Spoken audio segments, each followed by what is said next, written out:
Irmãos, boa noite. A paz do Senhor para todos. Muito bom estar com os irmãos. Hoje de manhã nós estivemos ali na Bethesda, que está completando mais um ano hoje.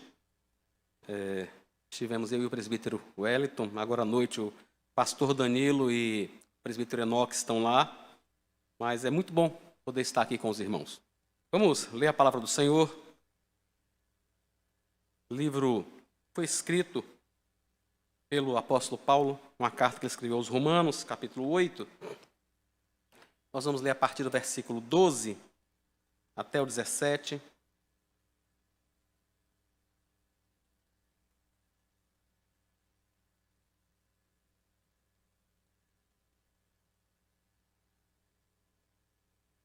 Romanos 8, a partir do versículo 12 até o versículo 17. Diz assim o texto: Assim, pois, irmãos, somos devedores, não à carne, como se estivéssemos obrigados a viver segundo a carne. Porque se vocês viverem segundo a carne, caminharão para a morte. Mas, se pelo Espírito mortificarem os feitos do corpo, certamente viverão. Pois todos os que são guiados pelo Espírito de Deus são filhos de Deus. Porque se vocês não receberam um espírito de escravidão para viverem outra vez atemorizados, mas receberam o espírito de adoção, por meio do qual clamamos, Abba, Pai. O próprio Espírito confirma ao nosso espírito que somos filhos de Deus. E se somos filhos de Deus, somos também herdeiros, herdeiros de Deus e co-herdeiros com Cristo, se com Ele sofremos, para que também com Ele sejamos glorificados. Amém. Vamos orar ao Senhor.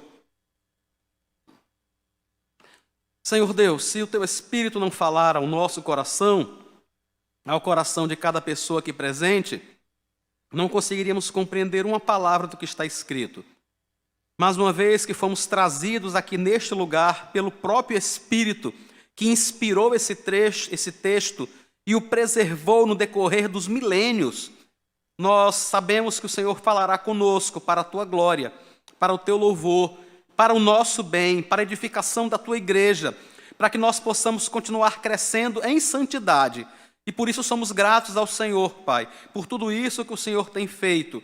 O Senhor inspirou o apóstolo a escrever esse texto, o Senhor o guardou, o preservou, fez com que ele fosse traduzido no nosso idioma. O Senhor nos convocou aqui nesta noite para que ele fosse lido aos nossos ouvidos, para que nós pudéssemos ouvir a Tua voz neste dia.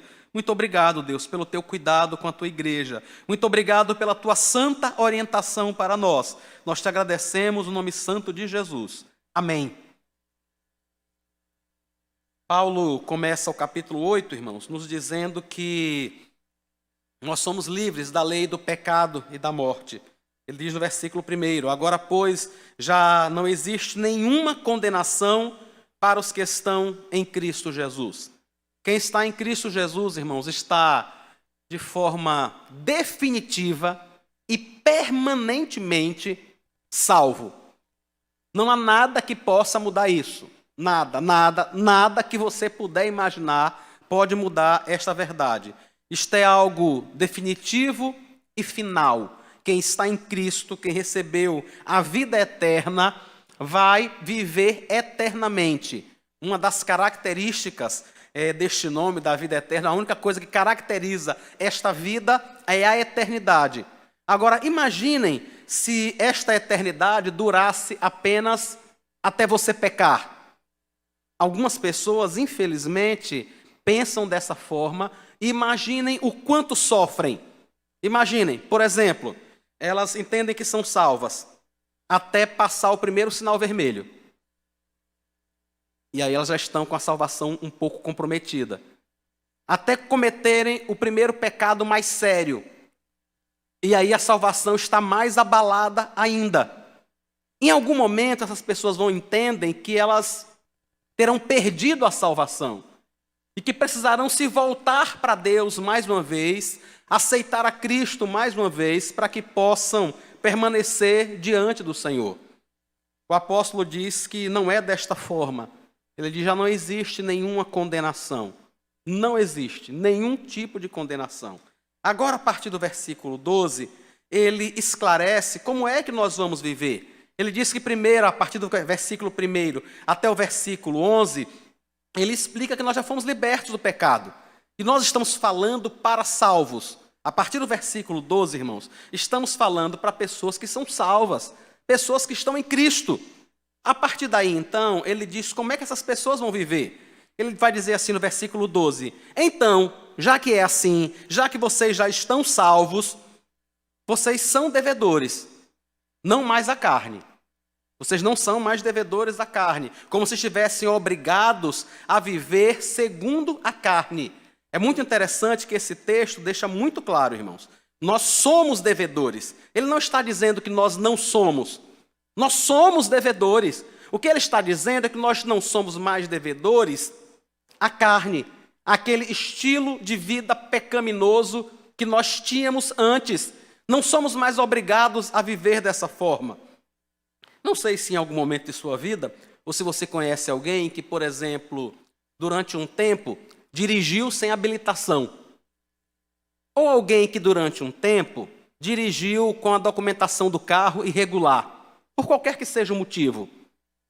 E às vezes a pessoa acaba se acostumando.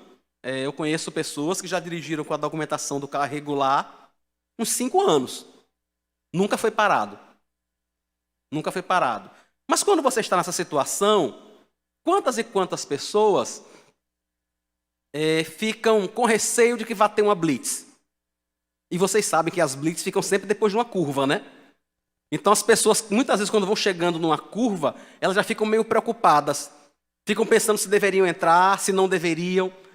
Se acharem que pode ser suspeito, que vai acontecer alguma coisa, ele fica procurando um modo de se livrar, porque ele ou está sem habilitação, ou ele está com o documento vencido, ele está irregular.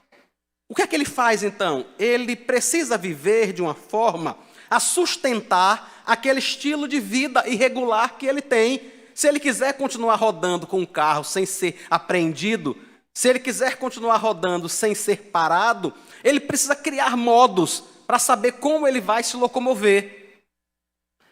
Depois que ele tira a habilitação, depois que ele regulariza a documentação do carro, ele agora pode andar mais livre. Ele não tem que ficar com medo da blitz. Mas ele está completamente sem nenhum tipo de regra? Não. Ele está livre agora para seguir o Código Brasileiro de Trânsito. Não é isso que acontece?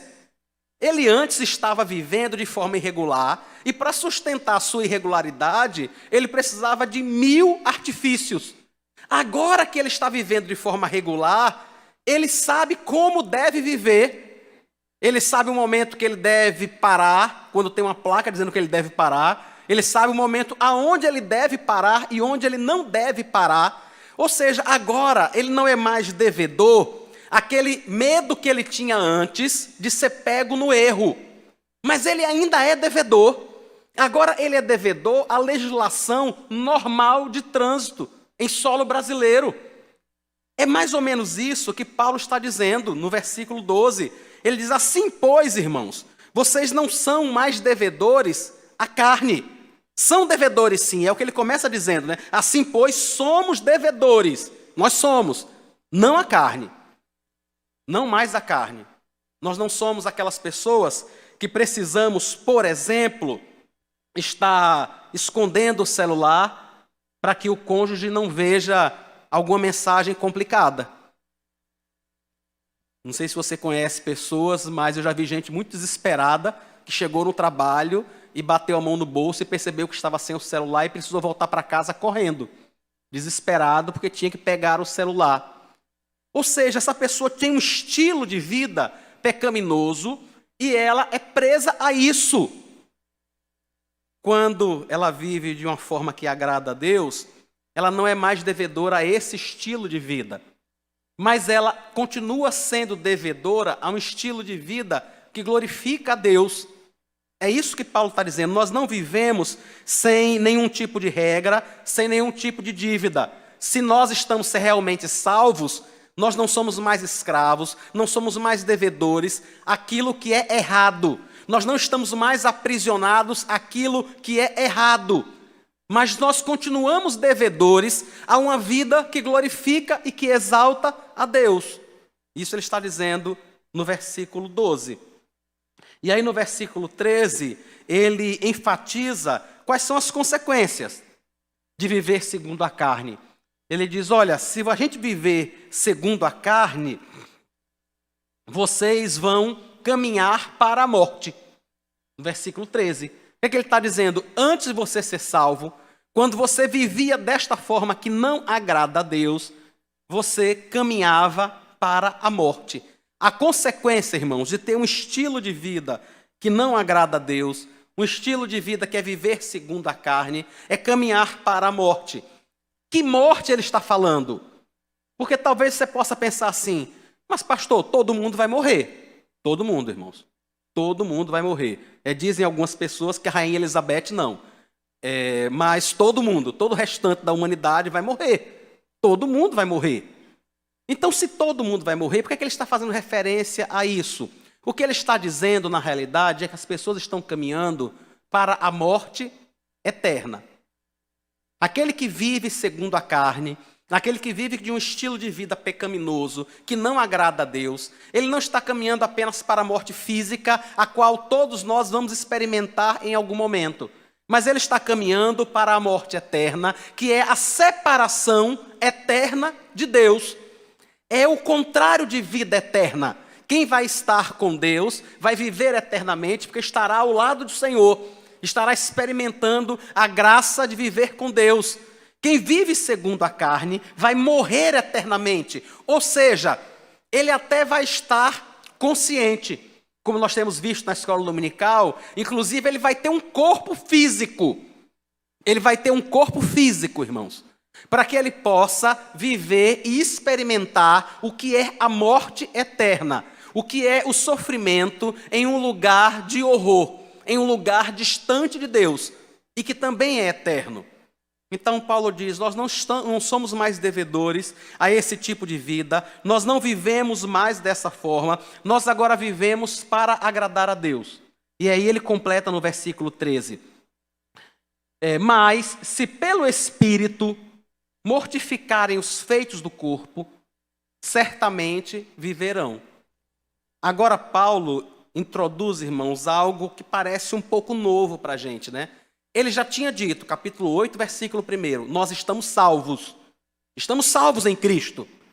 Agora, para nós que somos salvos, ele diz, é preciso que você mortifique os feitos do seu corpo.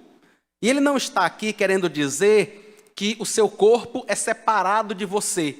Nós somos uma unidade, né? Nós somos uma unidade. Apenas crianças fazem aquela brincadeira manipulação. Não fui eu não, mãe, que bate nele, foi minha mão. A gente imagina que só as crianças deveriam fazer esse tipo de coisa, né? Não fui eu, foi minha mão. O nosso corpo somos nós. Não é a nossa mão que bate em alguém, somos nós. Não é o nosso corpo que faz algo sozinho, somos nós que fazemos. E o que Paulo está dizendo é que eu e você, que somos salvos, nós precisamos mortificar, precisamos matar aquilo que não agrada a Deus em nós. Isso deixa claro, irmãos, que ainda existe em mim e em você coisas que não agradam a Deus. A santificação ainda não se completou em nossa vida. Não se completou. Está acontecendo. É processo, é diária, mas ainda está acontecendo. Ainda há em nós desejos, sentimentos, vontades e ações que não glorificam a Deus. E Paulo nos lembra que nós precisamos, como salvos, como pessoas que temos o Espírito Santo, mortificar esses feitos do corpo. Primeiramente, é preciso deixar claro que isso é feito apenas pelo Espírito Santo. Versículo 13, né?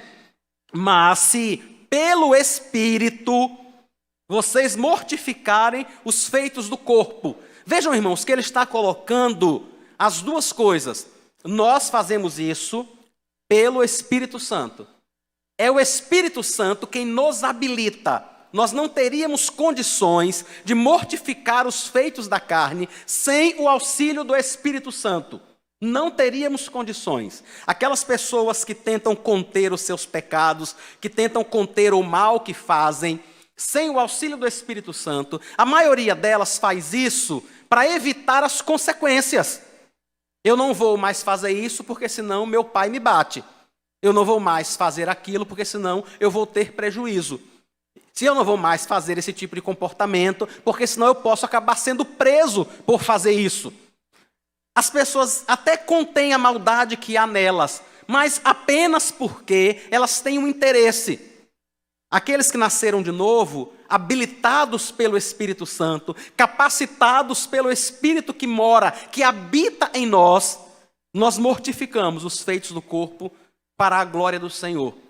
E então vivemos. Vejam que no versículo 13, ele deixa claro que o único modo de viver é morrer. É o único modo, irmãos. O único modo de viver é matar. É matar aquilo em nós que não agrada a Deus.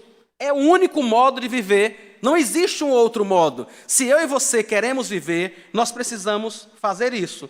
Quando Paulo escreve aos Gálatas, no capítulo 5, versículo 24, ele diz o seguinte: e os que são de Cristo Jesus crucificaram a carne com as suas paixões e os seus desejos.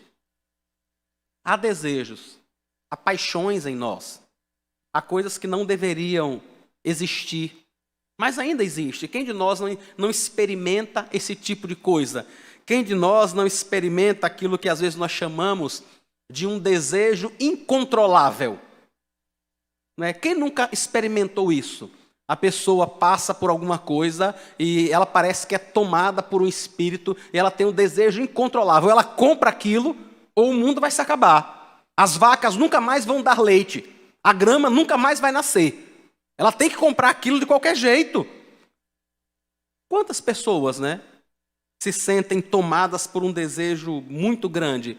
Quantas pessoas, quando ouvem alguém dizer alguma coisa, ela diz assim: aí é demais, eu não posso ouvir calado. O que ele está dizendo? Há no meu coração um desejo incontrolável de dizer a mesma coisa a você.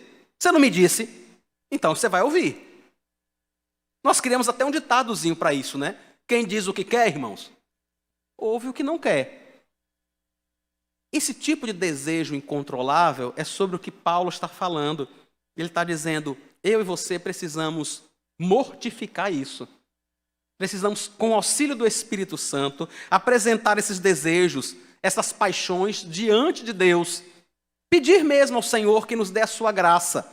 Lembrando, irmãos, que nós não estamos sozinhos nesse processo.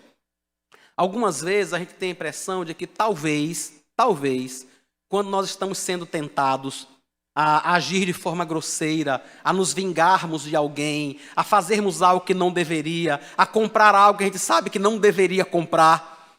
Quando nós estamos passando por esse processo de tentação, inúmeras vezes nós temos a impressão, irmãos, de que Deus está apenas olhando para a gente e dizendo: vá, eu quero só ver o que você vai fazer. Quero só ver o que você vai fazer agora. Como se nós estivéssemos sozinhos, enfrentando esse desejo incontrolável. Mas não é isso que Paulo está dizendo aqui no versículo 13. O que ele está dizendo é: pelo Espírito. Pelo Espírito, essas coisas são mortificadas. Nós as mortificamos com o auxílio do Espírito.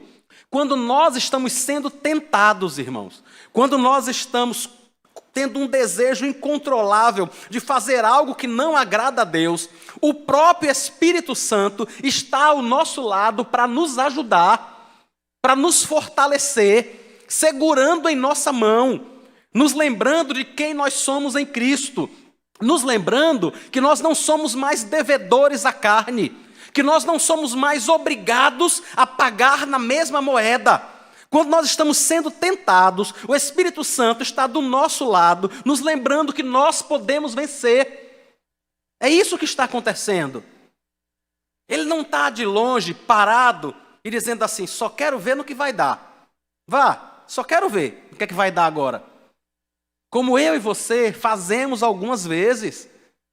Não o Espírito de Deus, não o Espírito Santo.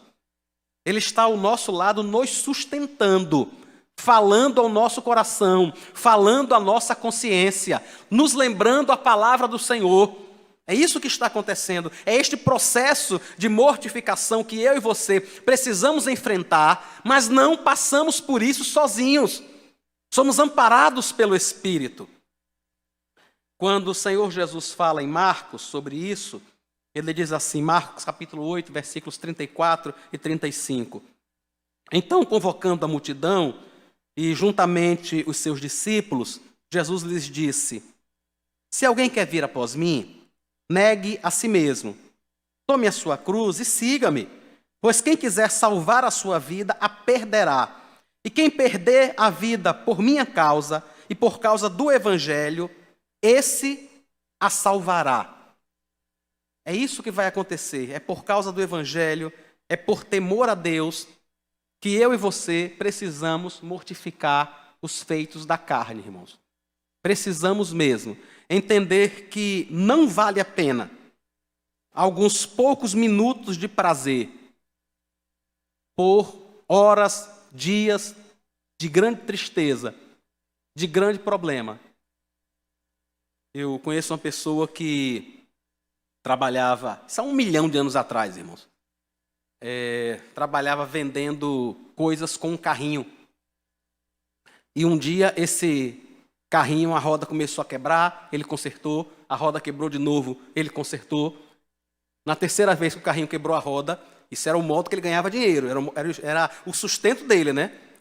A terceira vez que o carrinho quebrou a roda, era um carrinho de madeira, ele foi empurrando o carrinho, ele estava perto do centro, chegou ali na rua da frente, no rio, e jogou o carrinho. E foi embora. E teve agora que pensar em outra forma para ganhar dinheiro. Naquele momento, naquela hora, ele conseguiu satisfazer o desejo da carne. Ele estava muito chateado. Muito, muito chateado com aquele negócio. Mas poucos minutos depois, ele percebeu a besteira que ele tinha feito. O instrumento dele de ganhar dinheiro, de se sustentar, ele tinha acabado de jogar fora. Porque estava com raiva. Porque se chateou. Irmãos, não sei se vocês sabem, mas carrinho não tem vontade própria. Ele não está ali pensando, eu vou fazer raiva ao meu dono. Vocês sabem disso, né? As coisas não têm vontade própria, apenas acontece. A gente às vezes se comporta com determinados objetos como se eles estivessem ali pensando em como tirar a nossa paz. E aí a gente vai, destrói, a gente quebra.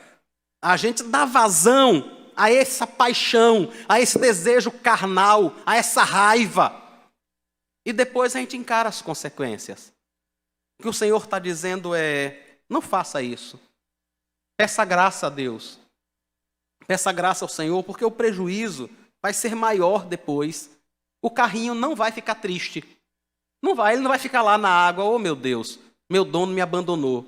E agora, o que é que eu faço? Isso não vai acontecer. A pessoa é que vai ficar sem o ganha-pão dela. Quantos de nós já experimentamos isso, irmãos? Não é? Quantos de nós já dissemos tudo o que a gente tinha vontade de dizer? A gente lavou a alma, né? A gente lavou a alma. E por alguns minutos a gente tem aquela sensação de dizer, agora sim, agora está tudo bom. E aí nós precisamos conviver com as consequências de tudo o que nós dissemos. E por quanto tempo isso vai acontecer? Por quanto tempo essas consequências talvez perdurem? É por isso que o apóstolo diz, mortifique. Mortifique os desejos da carne. Mortifique as paixões. O Espírito Santo está ao seu lado para lhe ajudar neste sentido, para lhe dar graça para que isso não aconteça, para que você continue com o seu carrinho e só conserte melhor a roda da próxima vez. Né? Tente consertar melhor para ver se ele não quebra mais. Do contrário, a gente vai sofrer muito. É o próprio Senhor Jesus, irmãos, quem diz que talvez algumas coisas sejam mais difíceis de lidar, né? Eu já experimentei isso, acho que você também. Tem algumas coisas que são mais complicadas para a gente. Mas o Senhor é mais radical ainda. Ele deixa muito claro que por ser mais difícil para a gente talvez precise fazer mais esforço. A gente só não pode desistir. Porque tem pessoas que dizem assim, não, talvez seja melhor para você ficar calado por causa do seu temperamento. Por causa do seu temperamento, talvez seja melhor para você se comportar dessa forma. Talvez seja melhor você não ser tão ganancioso, porque você foi criado numa família sem nenhum tipo de ambição. Sua família não tem nenhum tipo de ambição. Eles não pensam em crescer, em prosperar em aspecto algum da vida. Então é mais fácil para você ser assim. É diferente de mim. Eu fui criado numa família muito ambiciosa, onde todo mundo sempre queria crescer profissionalmente, de todas as maneiras.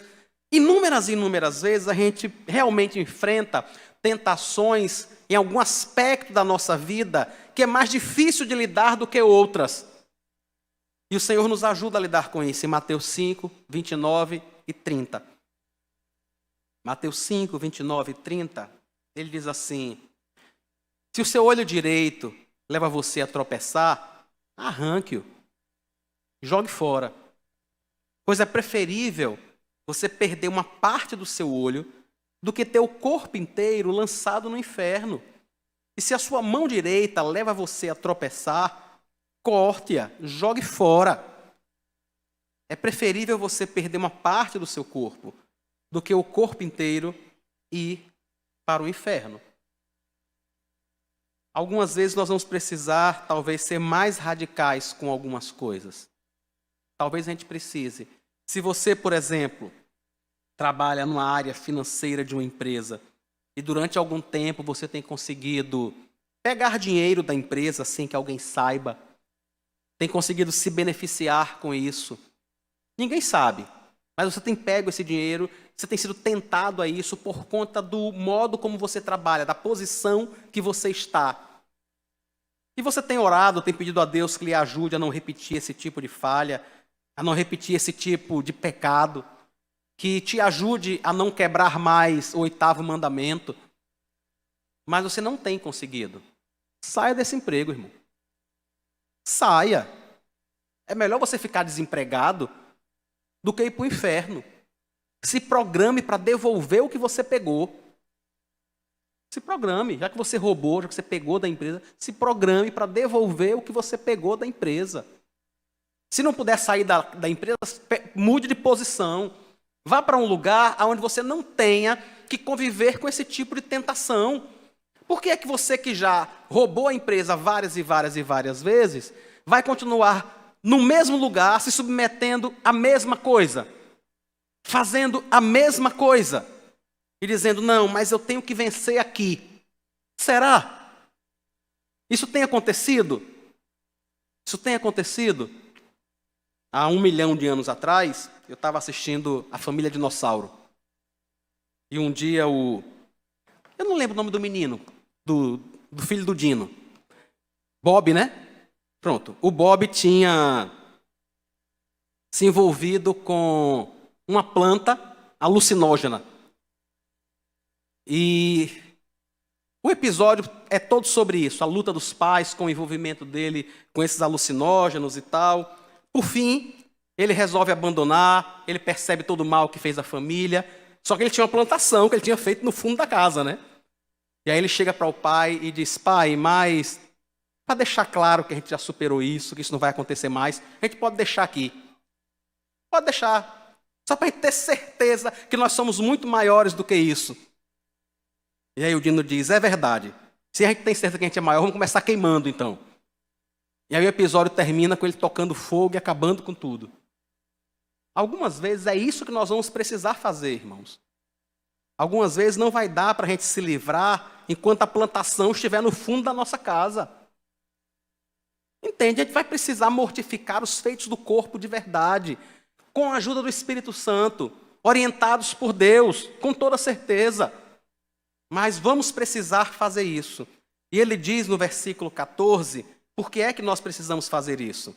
Porque os que são guiados pelo Espírito de Deus são filhos de Deus. Entendem? Você é filho de Deus. Como é que um filho de Deus vive? O olho está fazendo ele tropeçar, arranque o olho. A mão está fazendo tropeçar, arranque a mão.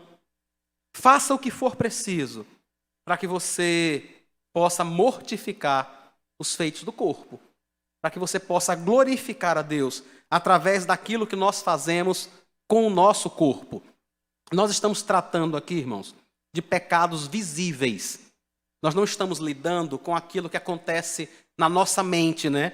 Nós vamos lidar com isso em outro momento, mas que nós precisamos também vigiar sobre isso. Precisamos pedir a Deus para nos dar graça para lidar com aquilo que acontece na nossa mente. Às vezes pode ser um pouco mais fácil para nós lidarmos com aquilo que é pecado realizado através do corpo, que outras pessoas vão ver. Mas inúmeras vezes nós negligenciamos os pecados que cometemos mentalmente. E nós precisamos lutar contra isso também. São pecados do mesmo jeito. O Senhor Jesus disse que quando nós temos raiva, mesmo que a gente não mate alguém, de verdade, nós já quebramos o 6º mandamento. Quando nós olhamos para uma pessoa com um olhar lascivo, ainda que não tenha nada, de verdade, nós já quebramos o 7º mandamento. Nós já quebramos o 10º mandamento. E isso é algo que acontece apenas na mente. Mas nós precisamos lidar com isso também. Precisamos glorificar a Deus com todo o nosso ser, com a nossa mente e com o nosso corpo. Porque nós somos filhos de Deus, é isso que ele diz no versículo 14. Nós somos guiados pelo Espírito de Deus. Antes nós éramos escravos, agora não somos mais. Ele diz isso no versículo 15. Vocês não receberam um espírito de escravidão para viverem outra vez atemorizados, mas vocês receberam um espírito de adoção, por meio do qual clamamos, Abba, Pai. O que ele está dizendo é, vocês agora estão em Deus. Vocês não precisam viver atemorizados de que Deus vá mandar um raio em cima de você, se você fizer algo errado. É isso que ele está dizendo, você não precisa ficar atemorizado. Não, se eu errar, Deus vai fazer um raio cair em cima de mim. O que ele está dizendo é não é isso. Você recebeu, na realidade, um Espírito de Deus que habita em você e que faz com que você tenha uma relação diferente com seu pai. Que você o chame, como ele está dizendo aqui, de paizinho, de papai. E que é alguém que entende as suas limitações, as suas dificuldades. Irmãos, nós, quando temos crianças em nossa casa, quanto nós toleramos por causa da idade dela? Nós não temos como exigir que uma criança de 1 ano tenha o comportamento de uma pessoa de 20. Não temos, não é? A gente entende, por exemplo, uma criança gritar no meio do culto. A gente entenderia um adulto soltar um grito aqui porque deu vontade, porque está contrariado com alguma coisa. Não faz sentido. É grito do mesmo jeito, emitido por uma pessoa, no mesmo lugar que é a igreja. Mas nós olhamos para a criança com um olhar diferente porque é uma criança. Paulo está dizendo que o nosso Pai entende o que nós estamos passando. E Ele nos deu o seu Espírito. Ele não está mandando um raio para acabar com a gente porque a gente cometeu um erro. Não! Ele está mandando o seu Espírito para nos ajudar a não errar mais. Entendem o quanto isso é diferente? Não é que ele está lá com uma flecha só esperando. Vá, pode ir, dê mais um passo que você vai ver. Não é isso que ele está fazendo. Ele está nos enviando o Espírito para nos ajudar, para nos amparar, para que a gente possa olhar para ele e dizer, Pai, o Senhor sabe como está difícil. O Senhor sabe que eu não estou conseguindo lidar com isso. Tenha misericórdia. É esse Espírito que nós recebemos. Nós não estamos aqui sendo assustados por Deus. Nós estamos sendo amparados por Deus. É isso que está acontecendo, é isso que Paulo está dizendo. Nós somos salvos, estamos em Cristo. O Espírito habita em nós, não um espírito de escravidão, não um espírito que atemoriza, não um espírito que anda com um chicote na mão, só esperando você pisar fora da linha. mas um Espírito que entra no seu coração e começa a mudar sua vontade, começa a mudar seus desejos, começa a controlar seu temperamento, começa a controlar você completamente, a mudar você. E aí nós podemos olhar para ele e chamá-lo de paizinho. E dizer: Pai, me ajude. O Senhor sabe que eu tenho sido tentado nesta área, tenho sido tentado nesta outra. Me ajude a lidar com isso, para que eu possa glorificar ao Senhor. É essa habitação do Espírito em nós, irmãos, é essa atuação do Espírito em nós que confirma que nós somos filhos de Deus. Está aí no versículo 16. O próprio Espírito confirma ao nosso espírito que nós somos filhos de Deus. É o Espírito Santo quem fala isso ao nosso coração. Quando nós estamos, irmãos, sendo tentados pelas paixões da carne, pelos desejos pecaminosos, o que o Espírito está falando a mim e a você é: você é filho de Deus. Você é filho de Deus. Isso não é para você. Há algo muito melhor para você experimentar em Deus. Há algo muito maior para você viver em Deus. O prazer do pecado é extremamente efêmero e só traz dor, só traz problema. Mas se você, pelo Espírito, resistir à tentação e permanecer firme e glorificar a Deus, o Espírito Santo vai continuar confirmando ao seu coração que você é filho de Deus. Eu disse, irmãos, que Paulo começa falando nesse capítulo 8, versículo 1, dizendo que já não há nenhuma condenação. E que agora a partir do versículo 12, ele está falando para pessoas que são salvas. Se você está em Cristo, você é salvo. Você está salvo e está eternamente salvo. Mas, muitas vezes, por conta de não mortificar o pecado, por conta de não apresentar resistência, de não lutar contra as tentações, quantas vezes nós perdemos essa certeza? Vejam, irmãos, eu não estou dizendo que nós perdemos a salvação. Nós perdemos a certeza. Quantos de nós já paramos em determinado momento por causa de pecados, por causa de um momento na nossa vida que nós estamos vivendo e pensamos assim: rapaz, será que eu sou salvo? Será que uma pessoa que é salva tem tanto desejo de fazer o mal como eu tenho? Será que uma pessoa que é salva tem tanta vontade de se vingar, de roubar, de matar, de adulterar, como eu tenho? Nós não perdemos a salvação, porque ela foi garantida por Cristo. Não é pelo que eu faço ou pelo que você faz. É pelo que Cristo fez na cruz.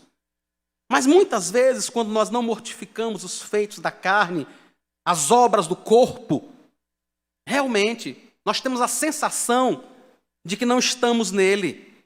A Confissão de Fé de Westminster, no capítulo 18, diz algo muito interessante quando fala sobre isso. Capítulo 18 da Confissão é o 4º parágrafo. Diz assim: por diversos modos, podem os crentes ter a segurança da sua salvação abalada, diminuída e interrompida, negligenciando a conservação dela, caindo em algum pecado especial que fira a consciência e entristeça o Espírito Santo, cedendo a fortes e repentinas tentações, retirando Deus a luz do seu rosto e permitindo que andem em trevas e não tenham luz, mesmo os que temem. Contudo, eles nunca ficam inteiramente privados daquela semente de Deus e da vida da fé, daquele amor a Cristo e aos irmãos, daquela sinceridade de coração e consciência do dever. Dessas bênçãos, a certeza da salvação poderá, no tempo próprio, ser restaurada pela operação do Espírito. E por meio delas, elas são, no entanto, suportadas para não caírem no desespero absoluto. É o Espírito Santo quem confirma ao nosso espírito que nós estamos em Deus. A salvação não é perdida, irmãos, em momento nenhum. porque ela foi garantida pelo Senhor Jesus na cruz. Mas se eu e você não tivermos uma luta de verdade contra o pecado, contra os feitos do corpo, nós andamos tristes, abatidos e algumas vezes pensando que não somos salvos. Quantos de nós temos essa sensação? Eu não sou salvo, eu não conheço a Deus. E isso não é verdade, é apenas a sensação, é apenas o sentimento que está confuso por conta do pecado. Se você tem enfrentado isso, o modo de resolver isso é mortificar os feitos do corpo. Voltar a ouvir o Espírito Santo falando ao seu coração que você é filho de Deus, irmãos. Você não deixou de ser. O negócio é que no momento em que a gente se comporta constantemente como se não fôssemos filhos de Deus, é assim que nós passamos a nos ver. É assim que nós passamos a sentir que nós não somos, mas nós estamos nele. E essa certeza que o Espírito Santo nos dá é apenas o começo. Ele diz no versículo 17: se somos filhos, somos também herdeiros. Herdeiros de Deus e co-herdeiros com Cristo.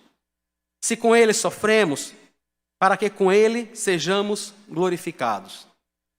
Nós recebemos o Espírito Santo, irmãos, como um penhor, como uma garantia de algo que está por vir.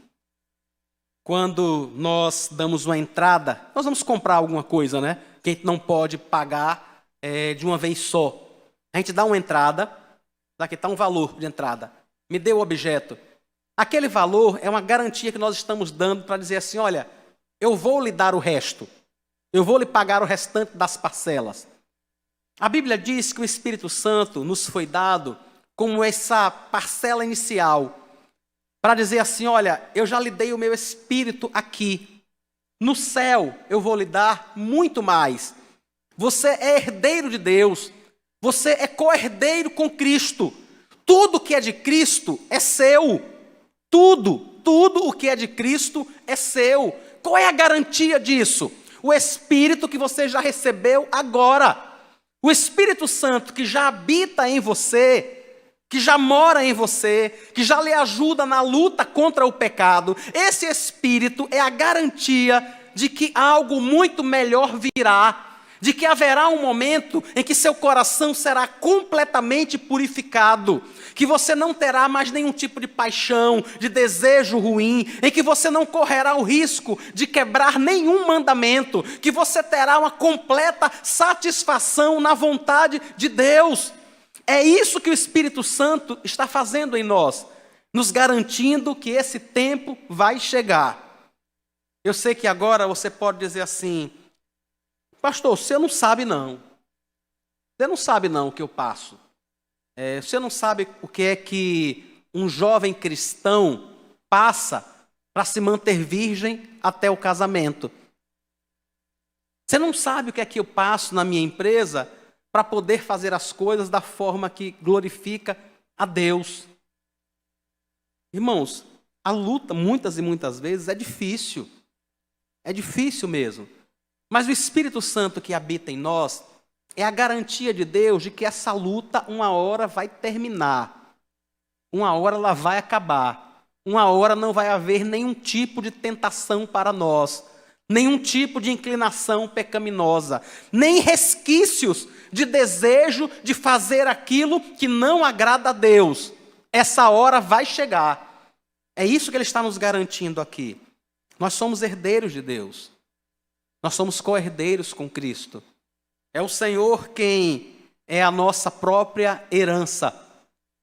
Os levitas em Israel, eles não tinham terra, né? Eles não tinham cidade, eles não tinham herança.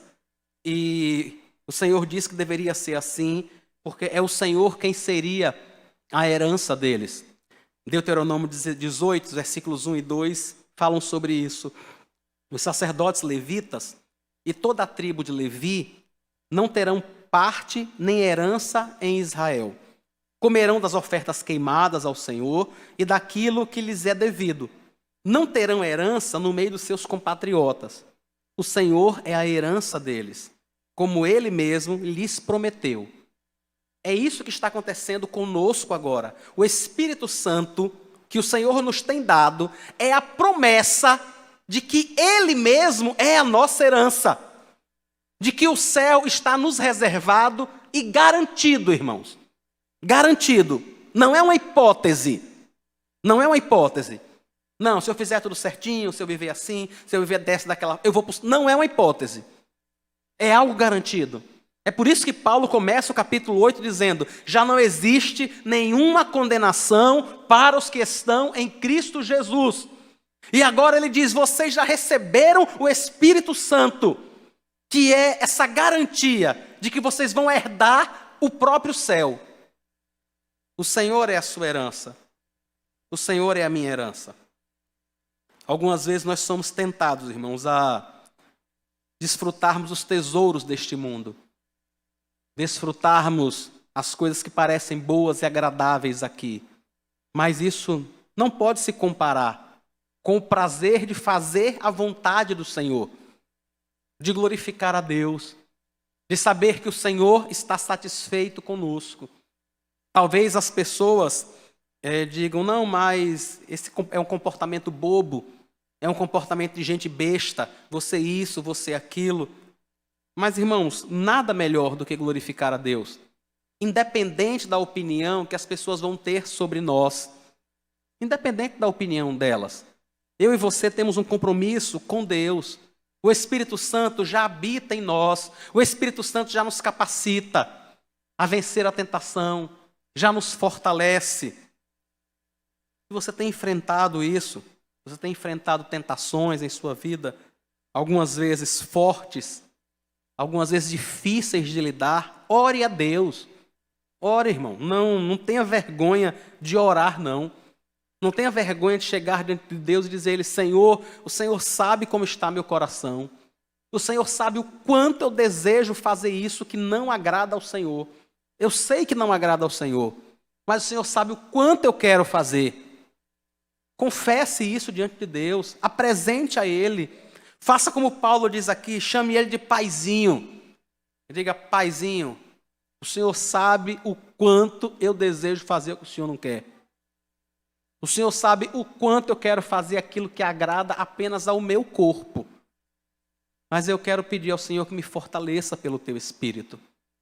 Que me sustente pelo Teu Espírito. Que tire esse desejo do meu coração. Que me ajude a mortificar os feitos do meu corpo, de modo que o nome do Senhor seja glorificado. Irmãos, quando nós oramos assim, o Senhor ouve a nossa oração. O Senhor Jesus disse que tudo que nós pedirmos ao Pai em nome dEle, Ele vai atender, né? E pedir em nome de Cristo significa orar como Cristo oraria. Você acha que tem uma oração que Cristo oraria melhor do que essa? Pedindo que nós fôssemos livrados do mal, como Ele mesmo nos ensinou na oração do Pai Nosso. Quando os discípulos pedem para ensinar a orar, é o próprio Senhor Jesus que diz: ore dessa forma. Senhor, nos livre do mal, nos livre do mal, nos livre do pecado, nos livre da tentação. Ore mesmo a Deus. Quando você perceber que está sendo tentado, ore. Diga: Espírito de Deus, o Senhor que habita em mim, muda meu coração, quebra a minha vontade, glorifica ao Senhor na minha vida, para que eu possa honrar ao Senhor. E eu sei que Ele está disposto a ouvir nossa oração, irmãos, a nos sustentar, a nos amparar, porque nós somos filhos de Deus, nós somos guiados pelo Espírito de Deus. Ele começou a sua obra em nossa vida e Ele a está realizando até o dia final, quando ela será devidamente concluída. E nós estaremos diante dEle para todo o sempre e sempre. Amém. Vamos orar ao Senhor, irmãos. Senhor, muito obrigado. Obrigado pela Tua palavra. Obrigado porque nós somos lembrados dia após dia que o Teu Espírito já habita em nós. Muito obrigado porque o Senhor é aquele que nos sustenta, não apenas agora, mas por toda a eternidade. Muito obrigado porque o Senhor é aquele que nos sustenta nos momentos de tentação. naqueles momentos em que nós queremos quebrar a tua vontade, entristecer o teu espírito. O Senhor é aquele que nos sustenta nesta hora também. Eu quero rogar ao Senhor, Pai, que abençoe os meus irmãos nesta noite. Aqueles que estão enfrentando fortes tentações, tenha misericórdia, Senhor. Tenha misericórdia, socorre o teu povo, no nome de Jesus, socorre o teu povo, dá-lhes graça, para que eles não desagradem ao Senhor, para que eles possam mortificar os feitos do corpo, para o louvor do teu nome, para a tua glória, Deus. Obrigado pela tua palavra, obrigado porque o Senhor é um Deus que fala com o teu povo. Nós te louvamos e te bendizemos no nome de Jesus. Amém.